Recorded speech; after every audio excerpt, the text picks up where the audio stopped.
Hi అండి. నేను మొక్కజొన్న మొన్న వర్షానికి మొత్తం నేల కొరిగిపోయిందండి. మొత్తం చాపలాగా పడుకున్నది. ఒకసారి చూడండి, నేను చూపిస్తాను మొత్తం తోట ఎంత ఇట్లుందో. 2 ఎకరాల పంట కూడా ఇట్లా ఆగమైపోయింది. ఒకసారి చూడండి, ఇది ఏమన్నా కంకి మనకి ఏమన్నా చేతికి వచ్చేది ఉందా? లేత కంకి కాబట్టి ఎండిపోయినాయి. లేత కంకి కాబట్టి మన గింజ కూడా పాలు కూడా పోసుకునే టైము గింజ కూడా పోసుకోలేదు. ఇవన్నీ వృధానే కదండి. మనకి ఇంకా గింజలు మంచిగా ముదిరిపోతాయి, మళ్ళీ మనకి విత్తనాలు అయితే నమ్మకం లేదు. చూడండి, లేత కంకి పాలు పోసుకునే టైము ఇంకా ఇవి గింజలు ముదిరి మనకి నేల మీద పడుకొని గింజలు ముదిరి మనకి విత్తనాలు చేతికి వచ్చాయండి. చూడండి, అసలు ఘోరంగా ఎండిపోయింది. 2 ఎకరాల తోట కూడా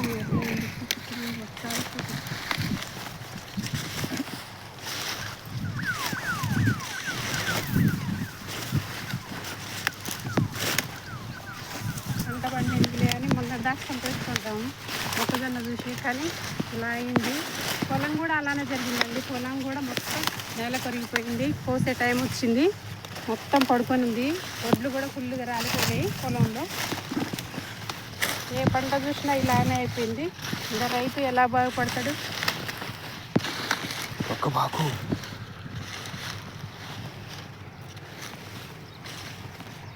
అసలే మొత్తం ఇలానే అయిపోయింది. చేను మొత్తం ఇలానే అయింది.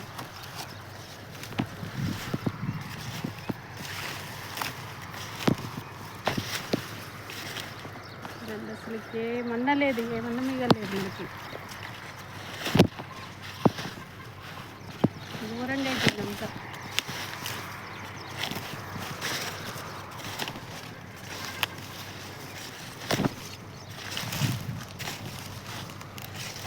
వండిన అన్నం తిన్నదాకా నమ్మకం ఉండదు అంటారుగా, ఇదేనండి. పండించిన పంట చేతికి వచ్చిందాక నమ్మకం లేదు.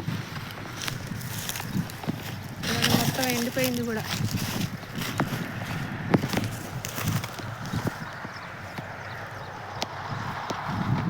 రండి ఒకసారి.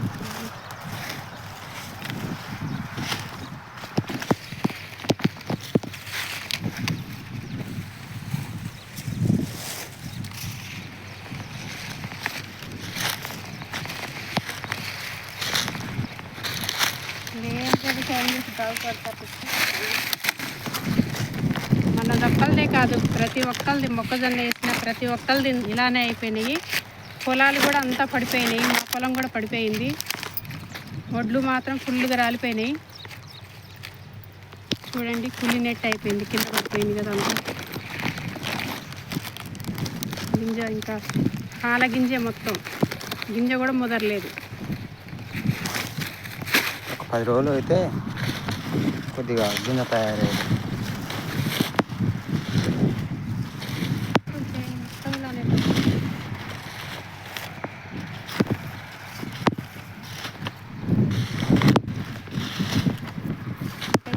నమ్మకం పెట్టుకుంటారు పంట మీద.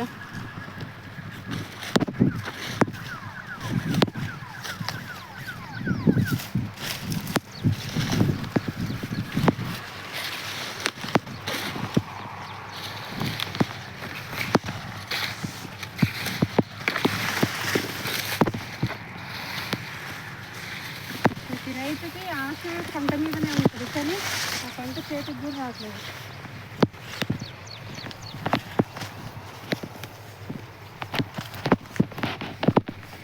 ఇక్కడ కొద్దిగా ఉందండి, కొద్దిగా ఒక వరస ఎట్టు పడిపోయింది.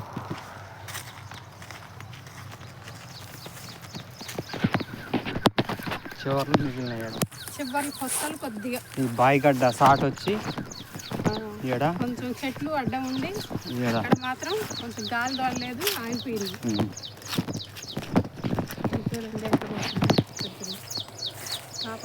ఇక్కడ కొద్దిగా బాయిగడ్డ అడ్డం ఉండి కొంచెం ఇక్కడ ఆగింది. మళ్ళీ గొల్ల గొల్ల ఒక్క 10 రోజులు అయితే కొంచెం కింద ముదిరేదే. పడ్డా కూడా కొద్దిగా ప్రాబ్లం ఉండకపోయేది. మళ్ళీ ఇట్లా కోసుకోవటం అట్లా జరిగేది. కంకులు. ఇంకో మళ్ళీ ఇదంతా ఇట్లా పెట్టి ఈ గాలి ఇట్లా తోలేసరికి ఇదంతా పడిపోయింది. ప్రతి రైతుకి పొలాలు మొత్తం చాలా దెబ్బతిన్నాయి. మా ఇక్కడ వడ్లు బాగా రాలిపోయినాయి.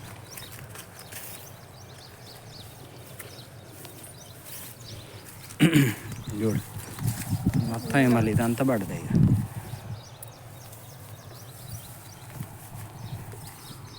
ఘోరంగా ఉంది. ఒరిగితే ఏం కాపోయేది కానీ ఇరిగినాయి. ఒరిగితే కొద్దిగా అట్లా కొద్దిగా ఏదో సగం అన్న గింజ కూడా ఎండిపోయాయి. విరిగి ఎండిపోతాం.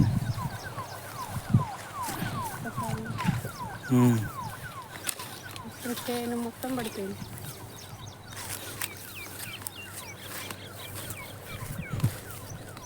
ప్రతి రైతుకి అలానే బాధపడుతున్నారు. ప్రతి రైతు మొక్కజొన్న వేసిన ప్రతి రైతు అలానే బాధపడుతున్నారు. చూడండి, ఇంకా మనకి ఏం చేతికి వస్తాయి, మొత్తం నేల కొరిగిపోయినా.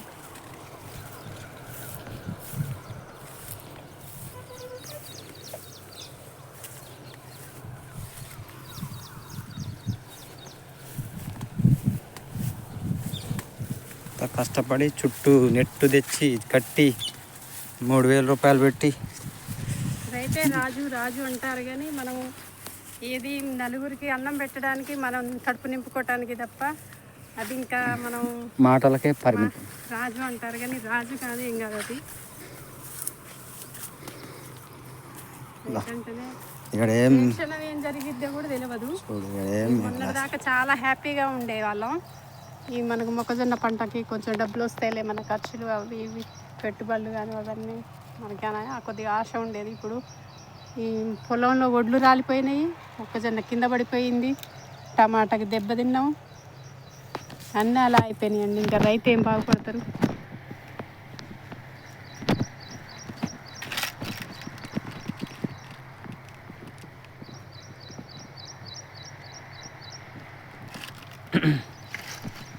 ఒక 10 days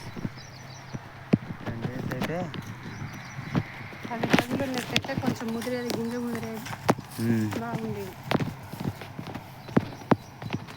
కానీ మాకు ఆ నైట్ మాత్రం ఆ గాలి దుమ్ముకి అసలు నిద్ర కూడా పెట్టలేదండి. ఎందుకంటే అసలు చేతికొచ్చే ముందు పంట ఆగమైందే, మనం ఏంది ఇంత పెట్టుబడి పెట్టేసరి మస్తు బాధపడ్డాం. కంకి మంచిగానే ఉంది, లోపల మంచిగా వేసింది కానీ చీర ఇటు చేసింది. ఇది మనకి రెండోసారి దెబ్బ కొట్ట.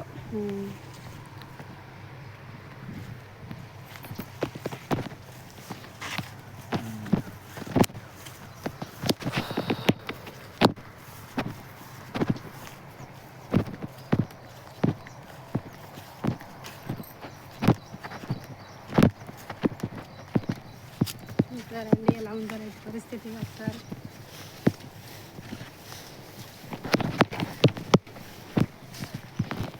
ఇలాంటి నష్టాలు వస్తే రైతు కోలుకోవాలంటే కష్టం. ఇలాంటి నష్టాలు వస్తే మళ్ళీ కోలుకోవడానికి మళ్ళీ టైం పడుతుంది. కోలుకునే లోపల మళ్ళీ ఏదైనా ఇలాంటి విపత్తులు వస్తాయి. మళ్ళీ విపత్తులు వచ్చినప్పుడు మళ్ళీ ప్రాబ్లం.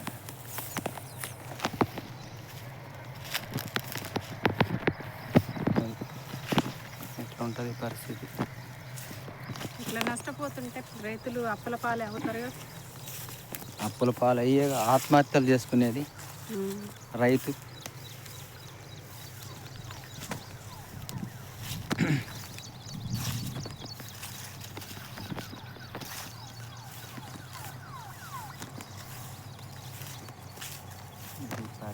రైతు పరిస్థితి అసలు చూస్తే అసలు దారుణంగా ఉంది. అసలు మస్తు బాధ అనిపించింది. అసలు చాపలాగా పడుకొని ఉంది, చేనంతా చాపలాగా పడుకొని ఉంది. ఇంకా మనకు చేనికి కూడా రాముద్ది కాదు, అట్లుందనమాట. ఇక వచ్చి ఏం చేస్తాం దాన్ని?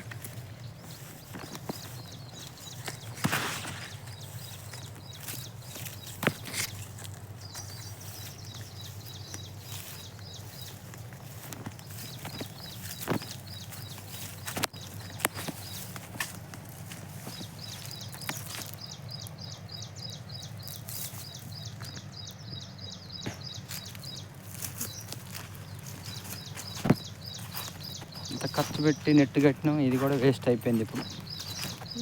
కింద నెట్ కూడా ఎక్కడికక్కడ ముక్కలు ముక్కలు అయిపోయింది, ఎక్కడో కొంచెం మిగిలింది గాలి తోలని చోట. అంత వైరు కూడా కట్ అయిపోయింది, అంత గాలి వచ్చిందన్నమాట.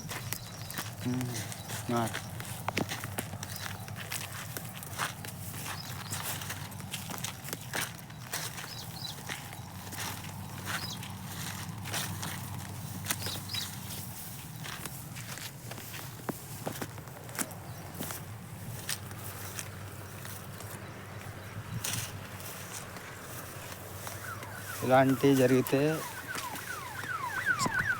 రైతు పరిస్థితి చాలా ఘోరంగా ఉంటుంది అన్నమాట. ఇది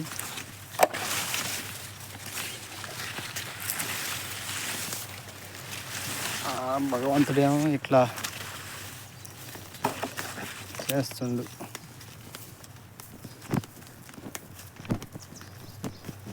రైతు కోలుకునేది ఎక్కడ, రైతు బాగుపడేది ఎక్కడ? ఇంకా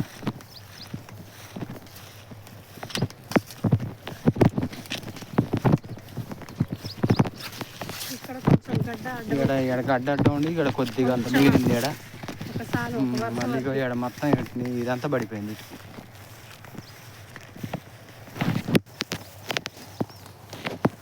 మొత్తం పడిపోయింది ఇక్కడ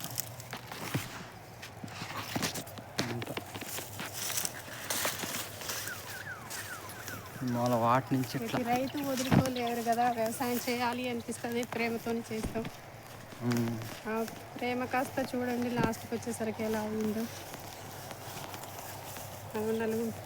నలుగురు కడుపు నిండా నింపిన వాళ్ళు అవుతాం. వ్యవసాయం చేసి ఎన్ని కష్టాలు పడిన వ్యవసాయం చేయాలనిపిస్తుంది.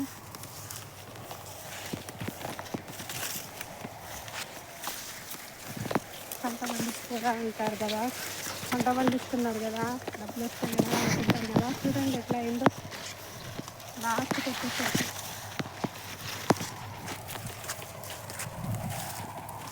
మన చేతిలో ఏది ఉండదు.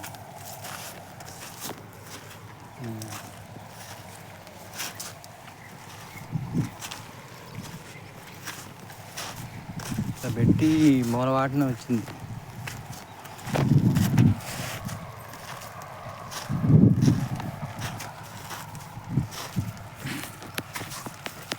ఇలాంటిది ఏ రైతుకు కూడా జరిగిన పరిస్థితి ఎట్నే ఉండదు, కానీ ఏ రైతుకు కూడా ఎలాంటి నష్టాలు జరగకూడదు.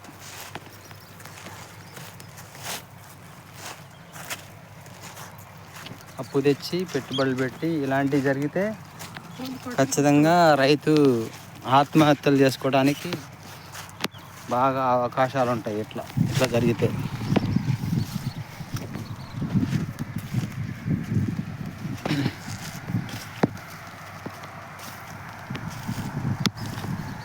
సరైన నెట్ కూడా ఎట్లా కట్ అయిపోయింది.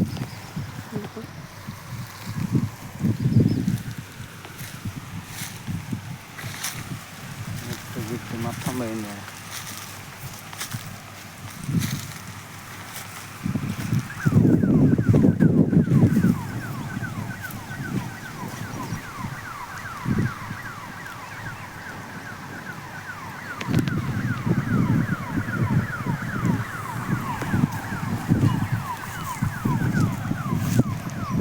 ఇట్లా గుల్ల పడిపోయింది అంతా. చెట్లు చూడు, మునగ చెట్లు కూడా ఇరిగిపోయినాయి వర్షాలు. పెద్ద చెట్లు అవును కూలిపోయినాయి. ఒకసారి మునగ చెట్లు చూపించు. మునగ చెట్లు ఇరిగి అవతల పడిపోయినాయి. ఓకే ఓకే అండి మరి.